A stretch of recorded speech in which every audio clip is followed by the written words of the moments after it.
തെയ്യത്തിനെ കുറിച്ച് പഠിക്കുന്ന സമയത്ത് തെയ്യത്തിൻ്റെ ബേസിൽ നമ്മൾ ചക്രങ്ങളെ കുറിച്ച് പഠിക്കും. മിക്ക പൊട്ടൻ തെയ്യം പോലെയുള്ള തെയ്യത്തിന് ചക്രങ്ങളെ കുറിച്ചിട്ട് തോറ്റത്തിൽ തന്നെ പറയുന്നുണ്ട്.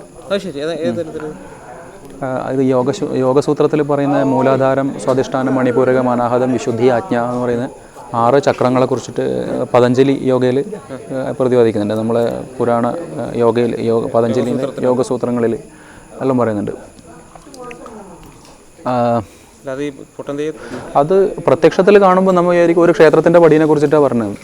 യഥാർത്ഥത്തിൽ അത് പറയുന്നത് 6 പടീനെ കുറിച്ചിട്ടാണ്, ചക്രങ്ങളെ കുറിച്ച്, സ്റ്റെപ്സിനെ.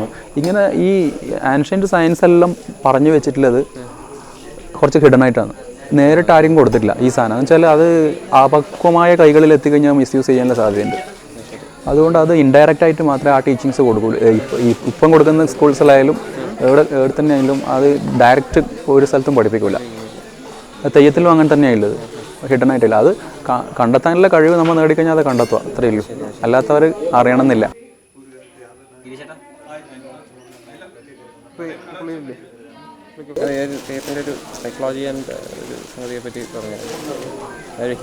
ഇപ്പോൾ മുത്തപ്പൻ ഇപ്പോൾ എല്ലാ ഒരു വീട്ടിൽ കുടിയലിനുണ്ടെങ്കിൽ, അല്ലെങ്കിൽ ഒരു കല്യാണം കഴിഞ്ഞ വീടാണെങ്കിൽ, അങ്ങനെയുള്ള വീടുകളിൽ മുത്തപ്പൻ ആരാധന പറഞ്ഞാൽ ഇവിടുത്തെ സമൂഹത്തിൻ്റെ ഇതിനെ സ്വാധീനിക്കുന്നത് മാനസികാവസ്ഥയാണ്. അതായത് വലിയൊരു പ്രശ്നത്തിലുള്ള ആൾ ഫുള്ള് ഡള്ളായിട്ട്, ഫുൾ എക്സോസ്റ്റായിട്ട് വന്ന ഒരു വ്യക്തിനെ ഒറ്റ സംസാരത്തിലൂടെ മുത്തപ്പൻ അഡ്ജസ്റ്റ് ചെയ്യും. കൗൺസിലിങ്ങിൻ്റെ എനിക്കൊരു അനുഭവം ഉണ്ടായിട്ടുണ്ട്. ആ ഒരു കുട്ടി ഒരുപാട് പ്രാവശ്യം 1-2 പ്രാവശ്യം ഏതോ പരീക്ഷയിൽ ഫെയിലായതിനു ശേഷം ഏതോ വിഷയം കിട്ടാണ്ട് ഒരുപാട് പ്രാവശ്യം വന്നിട്ട് ഫുള്ള് ഡള്ളായിട്ടിരിക്കുന്ന അവസ്ഥയിൽ വന്നിട്ട് മുത്തപ്പനല്ല വേറൊരു തെയ്യത്തോട് ഇങ്ങനെ ഭയങ്കര. അപ്പോൾ അയാൾ ആ അവസ്ഥയിലാണ് മുമ്പോട്ട് പോയെങ്കിൽ അയാൾക്ക് ഒരിക്കലും പരീക്ഷനെ അഭിമുഖീകരിക്കാൻ പറ്റില്ല. തെയ്യത്തിൻ്റെ ആ വാചാൽ ആ സമയത്തിൻ്റെ എന്താ വെച്ചാൽ, നമ്മൾ ഒരു പാറ, ഒരു കരിങ്കല് അത് പൊട്ടണമെങ്കിൽ ഒരടിയിൽ പൊട്ടൂല.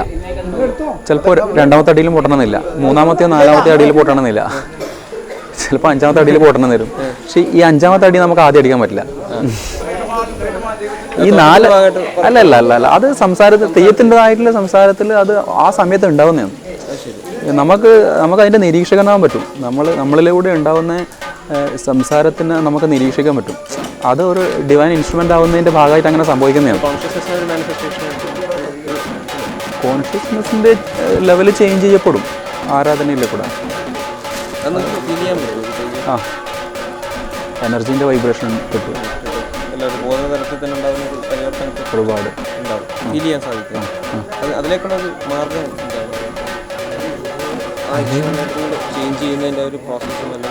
ഇതിന് ഒരുപാട് അനുഷ്ഠാനങ്ങളുണ്ടല്ലോ. ആ അനുഷ്ഠാനത്തിലേക്കൂടെ വരുമ്പോൾ അത് സംഭവിക്കുന്നത്. ഇപ്പോൾ 2 വീണ ഒരേ ടങ്സ്റ്റണിൽ ഉള്ളതാണെങ്കിൽ 2 വീണേൻ്റെ കമ്പികൾ ഒരേ വലിച്ചു മുറുക്കിയത് ഒറ്റ തരംഗ ദൈർഘ്യത്തിലാണെങ്കിൽ ഈ വീണയിൽ പാടിയ അത് നമ്മൾ തിരിച്ച് മറ്റേ വീണയിൽ ഓട്ടോമാറ്റിക് പാടപ്പെടുന്നു. ഇതിലുണ്ടാകുന്ന കമ്പനം വായുവിൽ അത് പ്രതിധ്വനിക്കും. വായു കമ്പനം ചെയ്യിക്കുമ്പോൾ സൗണ്ട് ഉണ്ടാകുന്നതാണ്. അതിൻ്റെ ഒരു ഗിവ് ആൻഡ് ടേക്കാണ്. അതേപോലെ നിങ്ങളെ കോൺഷ്യസ്നെസ്സിൻ്റെ ലെവലിലേക്ക് എനിക്ക് ഉയരാൻ പറ്റിയാൽ നിങ്ങളെ മനസ്സിനെ എനിക്ക് വായിക്കാൻ പറ്റും.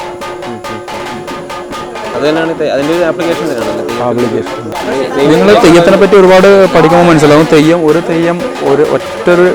തെയ്യത്തിന് നേരെ കൊടുക്കലല്ല. തെയ്യത്തിന് ഒരുപാട് തോറ്റങ്ങളുണ്ടാവും. ആ ഒരു വരാൻ പോകുന്ന തെയ്യത്തിന് മുച്ചോട്ട് പോകുന്ന തെയ്യത്തിന് ഒരു 9 തോറ്റെങ്കിലും കഴിഞ്ഞിട്ട് തെയ്യം രംഗത്തേക്ക് വരുന്നു. വരാൻ പോകുന്ന സാധനം എന്താണെന്ന് അനുവാചകനിലേക്ക് എത്തിക്കാൻ വേണ്ടി ഒരുപാട് സ്റ്റേജ് ഉണ്ട്, കണ്ടീഷൻ ചെയ്യിക്കുന്നുണ്ട്. ഈ എല്ലാ തോറ്റങ്ങളും കാണുകയും അത് വ്യക്തമായിട്ട് മനസ്സിലാക്കുകയും ചെയ്യുന്നവർക്ക് മാത്രമേ ഈ എന്താ വരാൻ പോകുന്നതെന്ന് പൂർണ്ണമായിട്ട് ഉൾക്കൊള്ളാൻ പറ്റൂ. ഇല്ലെങ്കിൽ കഥ അറിയാണ്ട് ആട്ടം കാണുന്ന പോലെയാണ്. ഇല്ലെങ്കിൽ നമുക്ക് അതിൻ്റെ ഇത് മാത്രമേ കാണാൻ പറ്റില്ല. ഏത് ശാരീരികമായിട്ടുള്ള അധ്വാനം, അയാൾ നല്ലോണം അധ്വാനിക്കുന്നുണ്ട് എന്ന് മാത്രമല്ലാതെ അതിൻ്റെ ഇന്നർ മീനിങ് എന്താണെന്ന് നമുക്കത് എടുക്കാൻ പറ്റില്ല ഒരിക്കലും. ശരിക്കും ഈ പെർഫോമൻസിൻ്റെ ഭാഗമായിട്ട് വരുന്നത് അതൊരു കമ്മ്യൂണിക്കേറ്റീവ് ആണ്, അതോ ജസ്റ്റേഴ്സും കാര്യങ്ങളും ഒക്കെ തന്നെ? ഒരു കഥേനെ നമ്മൾ കൊടുക്കുന്നത് ഈ തോറ്റത്തിലൂടെ അല്ലായിരിക്കും. തോറ്റം 9 സ്ഥാനം പോലെയുള്ള ഭാഗങ്ങളിലൂടെ. ശരിക്കും ഇതിൻ്റെ പെർഫോമൻസ് ഒരു ഇംപ്രവൈസേഷനാണ്, അപ്പോൾ ഒരു നേരത്തെ പ്രാക്ടീസ് ചെയ്ത ഒരു തലത്തിലേക്ക് വരികയാണോ? അതിനൊരു ചിട്ടയുണ്ട്. അത് മാത്രമേ ചെയ്യാൻ പാടുള്ളൂ. അതിൽ ചില തലങ്ങളിൽ മാത്രം നമ്മളെ മനോധർമ്മം ഉപയോഗിച്ച് ചെയ്യേണ്ട സ്ഥലങ്ങളുണ്ട്. അല്ലാതെ അതിൻ്റെ ചിട്ട പാലിക്കുക മാത്രമേ ചെയ്യുള്ളൂ. നേരത്തെ അങ്ങനെയുണ്ട്. പഠിച്ചു വെച്ചത് പഠനം ചില തെയ്യങ്ങൾക്ക് നമ്മൾ ആ തെയ്യത്തിന് തീരുമാനിച്ചു കഴിഞ്ഞാൽ ഗുരുവിൻ്റെ അടുത്തുനിന്ന് അവിടെ തന്നെ പഠിക്കും. ഗുരു ചില തെയ്യത്തിന് അതിൻ്റെ പെർഫോം ചെയ്യുന്ന വ്യക്തിനെ തീരുമാനിച്ചതിന് ശേഷം മാത്രമേ എല്ലാ കാര്യങ്ങളും പറഞ്ഞു കൊടുക്കൂ. ചില തെയ്യങ്ങൾ നമ്മൾ നേരത്തെ പഠിച്ചു വെച്ചിട്ട് ചെയ്യുന്നതുണ്ട്. ഇപ്പോൾ 11 വീരെന്നുള്ളതാണെങ്കിൽ അടയാളം വാങ്ങൽ എന്നൊരു ചടങ്ങുണ്ട്, തെയ്യേൽപ്പിക്കൽ. അത് ചെയ്തതിന് ശേഷം മാത്രമേ അതിനൊരു ഗുരു ഉണ്ട്. അതിനൊരു ഗുരുനാഥൻ വേറെ തന്നെ, അത് മുച്ചിലോട്ട് പോകാതെ അതിനുള്ള വേറെ തന്നെ ഗുരുനാഥനുണ്ട്.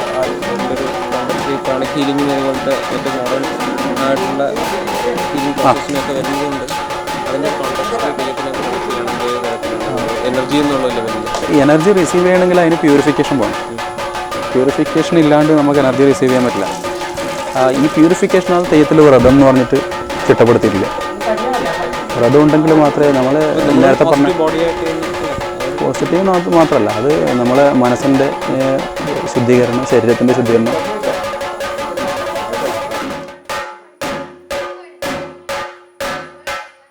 ഇന്ന് മുത്തപ്പൻ ഇവിടെ ആയത് ഇയാളിങ്ങനെ മലയിൽ വരുന്നൊരു ആളാണ്. മലക്ക് അതെന്ന് സാധാരണക്കാരൻ്റെ ഒരു ദേവനാണ്. എന്ത് പ്രാർത്ഥിച്ചാലും നേടുന്നതാണ് ആ വിശ്വാസമാണ് ചെയ്യുന്നത്. അയാളെ കൊണ്ട് തോറ്റത്ത് പറഞ്ഞത് ഇയാളെ ഒന്നും അറിയില്ല എന്നാണ്. എങ്ങനെ അതിൻ്റെ വേഷം എന്നാന്ന്, എങ്ങനെയാണ് ഇയാൾ ഉണ്ടായെന്ന്, അരി വരുന്ന അഭയം പോക്കും, ഇതിൻ്റെ വേഷം എങ്ങനെയാണെന്ന് ഒന്നും പറയാൻ കഴിഞ്ഞില്ല. അങ്ങനെ ഒരു സത്യത്തിൽ ഇങ്ങനെ അപ്പോൾ ഇതെല്ലാം കൂടി നമ്മൾ പൂർവികന്മാർ ഇങ്ങനെയാണെന്നതിൻ്റെ ഒരു സംഭവം എന്നിട്ട് ചെയ്യുന്നു. കഥ ഇങ്ങനെയാണ്. പിന്നെ ഇവരെ ഒരു ഇല്ലത്ത് വരുന്നവർക്ക് സന്താനം ഇല്ലാണ്ടിരിക്കുമ്പോൾ പ്രാർത്ഥിച്ചു, ശിവനോട് പ്രാർത്ഥിക്കുന്നു. അവസാനം ഒരു സന്താനം തിരുവനന്തപുരത്ത് വീണിട്ട് കിട്ടുന്നൊരു കുഞ്ഞാണ്. ആ കുഞ്ഞിനാണ് പിന്നെ ഇവർ ഈ നല്ല പാടിക്കുറ്റമ്മ വന്നത്. അത് അന്തർജനം കുളിക്കാനായിട്ട് പോകുമ്പോൾ കുളിക്കുന്ന സമയത്ത് കിട്ടുന്ന കുഞ്ഞാണ്. ആ കുഞ്ഞിനെ അമ്മാരോട് ഒന്ന് നിന്ന് പറഞ്ഞ് ആ കുഞ്ഞിനെ എടുത്ത് വെള്ളിത്തളിയിൽ വെക്കുന്നു. അയ്യങ്കരി ഇല്ലത്ത് കൊണ്ട് പോകുന്നു. അപ്പോൾ അപ്പൻ ചോദിക്കുന്നു, ഇത്ര നല്ലൊരു പൊന്ന മഹൻ എനിക്ക് കിടന്ന് കിട്ടി. അത് പിന്നെ ഭാര്യ ഭർത്താക്കന്മാർ ചോദിക്കുന്ന സംഭവമാണ്. അന്നേരം ഇത് വീണിട്ട് കിട്ടിയതാണ്. അത് വീണിട്ട് കിട്ടിയ കുഞ്ഞിക്ക് നീ എന്തിൻ്റെ പാല് കൊടുക്കും. അപ്പം പറയാം, നമുക്കൊരു കൊടുക്കുന്ന പാലുണ്ടല്ലോ, പ്രസവിച്ചാലേ പാലുണ്ടല്ലോ. പ്രസവിക്കാതെ വീണിട്ട് കിട്ടുന്ന കുഞ്ഞിക്ക് എന്താ പാനപ്പാൽ കൊണ്ട് കൊടുക്കുന്നു, കുതിരപ്പാൽ കൊണ്ട്. അപ്പോൾ ഇതൊന്നും മനുഷ്യൻ്റെ പാല് കൊടുത്താലും മനുഷ്യൻ്റെ രൂപം വെക്കുമെന്നാണ് ഇത് പറഞ്ഞു. അങ്ങനെ ആന മുഖം വെച്ചും കുതിര മുഖം വെച്ചും അയാൾ വരുമ്പോൾ പിന്നെ അവർ എല്ലാം ഇങ്ങനെ ഒരു സങ്കല്പം എല്ലാം മുഖം വെച്ചിട്ട് എല്ലാം പിന്നെ ഏത് വെക്കാൻ പറ്റുന്ന മുഖം വെച്ച് വളർന്ന കുഞ്ഞിന്. അന്നേരം ഇയാൾ പറഞ്ഞു, എനിക്കിതൊന്നുമല്ല പോയില്ല, എനിക്കൊരു വില്ലു ശരം ഉണ്ടാക്കിയിട്ടുണ്ട്. മകം പറഞ്ഞു അത് വില്ലു ശരം കളിക്കാനാന്ന് വെച്ച് വില്ലു ശരം ഉണ്ടാക്കി കൊടുക്കുന്നു. ആ വില്ലു ശരത്തിന് ആടില്ല കാട്ടാളന്മാർ ഇയാൾ ഉണ്ടാവില്ല, കാട്ടിൽ വെക്കുന്നു. അവരപ്പുറം പോയി നായാടി കിട്ടുന്ന അന്ന മാംസമെല്ലാം അയ്യങ്കരിയില്ലത്ത് വെച്ച് ചുട്ടും കരിക്കുമ്പോൾ അപ്പോൾ അയ്യങ്കരപ്പം പറഞ്ഞ് എനിക്ക് ഈ വാസന പൊറുക്കുന്നില്ല, ഇല്ലത്ത് പാടില്ലല്ലോ, ബ്രാഹ്മണരോ. അങ്ങനെ വെക്കുമ്പോൾ പിന്നെ പാടിക്കുറ്റന്മാരേശം വിനശവിക്കുന്നു. നിൻ്റെ ഇങ്ങനെ നീ മോശം ചെയ്യുന്നത് അമ്മ, നീ നല്ല ഇത് ചെയ്യണം. അപ്പം പറഞ്ഞു എനിക്ക് ഇവിടെ നല്ല പോണ്ട്, ഞാനിങ്ങനെ പോകുന്നു പറഞ്ഞിട്ട് അങ്ങനെ മലയിൽ പോകുന്നു, കള്ളു കുടിക്കുന്നു, പിന്നെ ചുട്ടു കരിച്ചു മാറി. അത് ഇപ്പോഴത്തെ ആൾക്കാർക്ക് ഒരു വിശ്വാസം. അങ്ങനെ പ്രാർത്ഥിച്ചെടുത്തെല്ലാം അയാൾ ഉണ്ടാവും. അങ്ങനെയാണ് നമ്മൾ ചെയ്യും. മീനും കള്ളാകുമ്പോഴേ ഭക്ഷണം.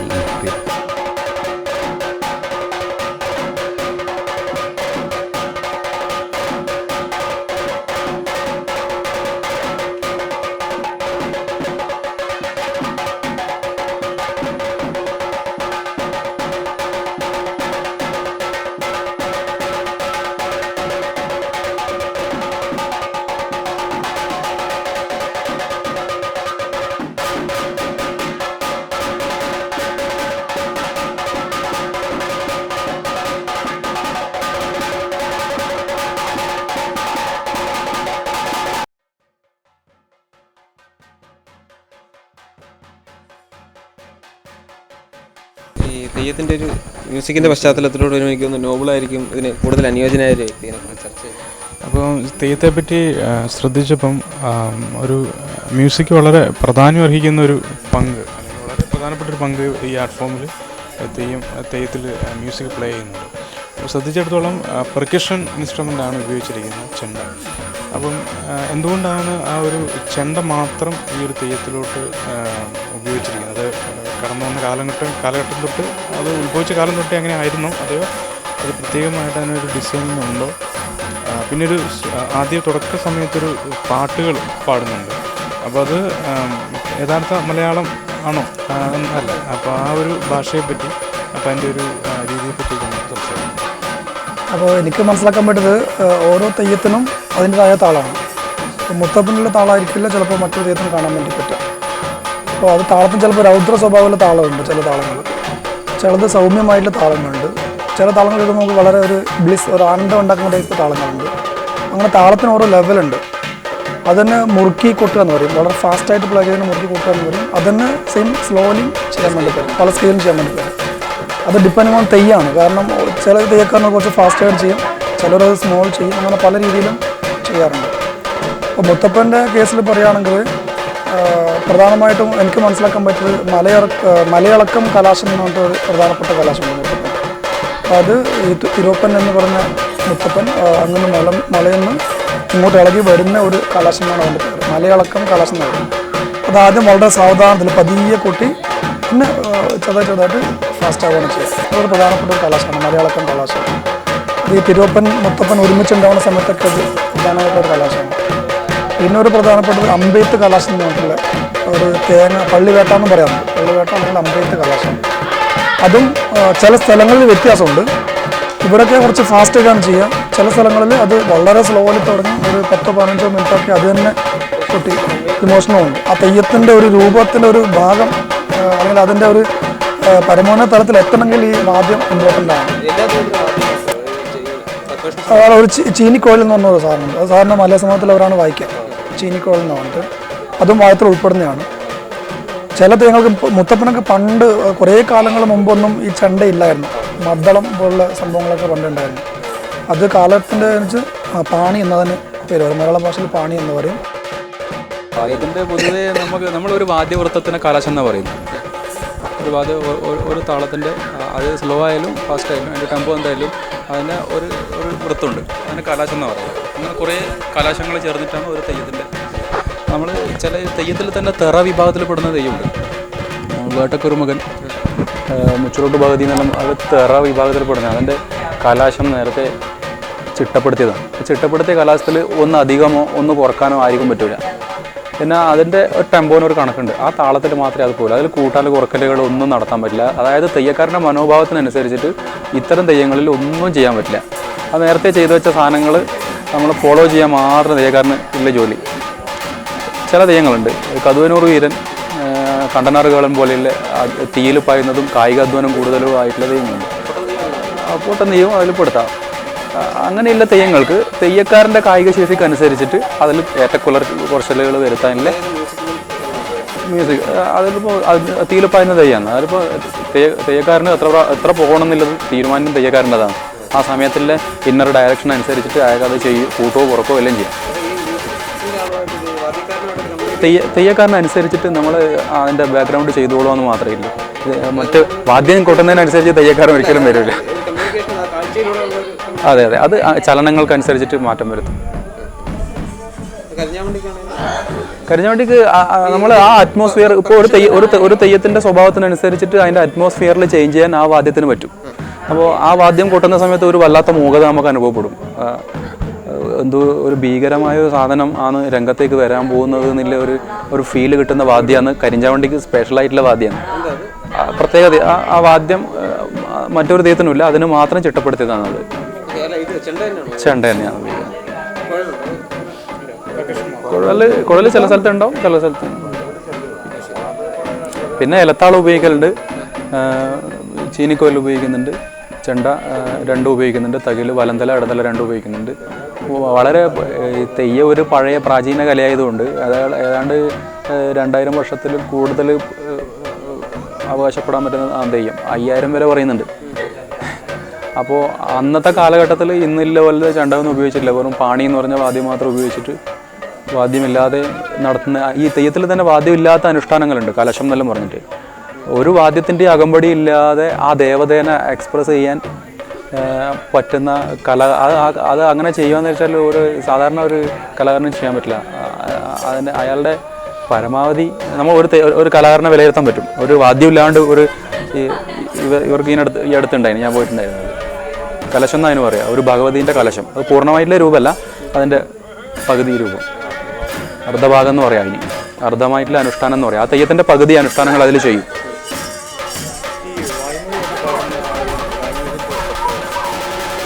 ലാംഗ്വേജ് ഇത് ഞാൻ പറഞ്ഞില്ലേ, നമ്മൾ പുതിയ ഭാഷയല്ല. ഇതിൽ നമ്മൾ ചില തമിഴ് വാക്കുകളുണ്ടാവും, തമിഴ് വാക്കുകളുണ്ട്. അത്ര പരിഷ്കാരം വരുന്നതിന് മുമ്പേയിലെ പ്രാചീനമായ ഒരുപാട് ഭാഷകളിലുണ്ട്, വാക്കുകളുണ്ട്. ആ അത് ഇപ്പം ചില തെയ്യങ്ങളിൽ, ചില തോറ്റങ്ങളിൽ, വളരെ പണ്ടേ ആരാധിച്ചു വരുന്ന തോറ്റങ്ങളിൽ മാത്രമേ അത് കാണുള്ളൂ. ഈ കാലഘട്ടത്തിനനുസരിച്ച് തെയ്യത്തിൽ ഒരുപാട് മാറ്റം വന്നിട്ടുണ്ട്. ഉണ്ട്. അത് ഈ അടുത്ത് വരുന്ന കാലങ്ങളിൽ വന്ന് ഇത് ഓരോ കാലഘട്ടത്തിൽ ഓരോ തെയ്യം ഉണ്ടാകും, ചിലതെല്ലാം മറിഞ്ഞു പോയിട്ടുമുണ്ട്. അപ്പോൾ പഴയ തെയ്യങ്ങളിൽ ഈ തമിഴിൻ്റെ സ്വാധീനം കാണാം, തോറ്റങ്ങളിലെല്ലാം, സംസാരത്തിലും കാണാം. ഈ അടുത്ത് വരുന്ന ഭാഗങ്ങളിലെല്ലാം ഈ സംസ്കൃതത്തിൻ്റെയും നല്ല നല്ല പദങ്ങളെല്ലാം ഇത് കാണാം. മലയാള ഭാഷയിലത്തെ ശ്രേഷ്ഠപദങ്ങളെല്ലാം കാണാൻ പറ്റും.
വിളിച്ചെടുക്കുന്ന വിളിയാണോ അല്ലേ? അവിടെ മുത്തപ്പനെ കണ്ടോ? മുത്തപ്പന കണ്ടതല്ല അവിടെ തോർപ്പാടിപ്പാൻ ശ്രീശ്വര മുത്തപ്പനാന്റെ സൗമ്യമായ നിങ്ങളുടെ ഭവനത്തിൽ മുത്തപ്പനെ വിളിച്ചു കണ്ടിരിക്കുന്ന കാര്യങ്ങളെല്ലാം എന്നെ ശ്രമത്തുകാരൻ ചേച്ചി കാണണം. എന്നതാരെ തൃക്കാൻ പാത്ര വിശേഷമായി കിട്ടുക.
പൂജാതി ബന്ധപ്പെട്ടുണ്ട പൂജാതി ഉണ്ടാക്കി തന്നെ വേണ്ടിടത്തോളം വെച്ച് പരിപാലിക്കേണ്ട എന്റെ മുത്തപ്പൻ ധരിക്കുന്ന അനേകം നഷ്ടപ്പെട്ട കാര്യങ്ങളുണ്ട്. മുത്തപ്പ പറയാ എന്താ നഷ്ടപ്പെട്ടു പോയതേ? കുറെ പോയി. എന്താ ഉള്ളതേക്കൂലേ? ഒന്നുമില്ല, തടി മാത്രമേ ഉള്ളൂ. എന്റെ മുത്തപ്പൻ ധരിക്കുന്ന സ്നേഹം അല്ലേ? ആരുടെ പുറകാലെടുത്തോ ഇല്ലേ? പറഞ്ഞു മതി. തിരുവഴി മുത്തപ്പനുണ്ടാക്കി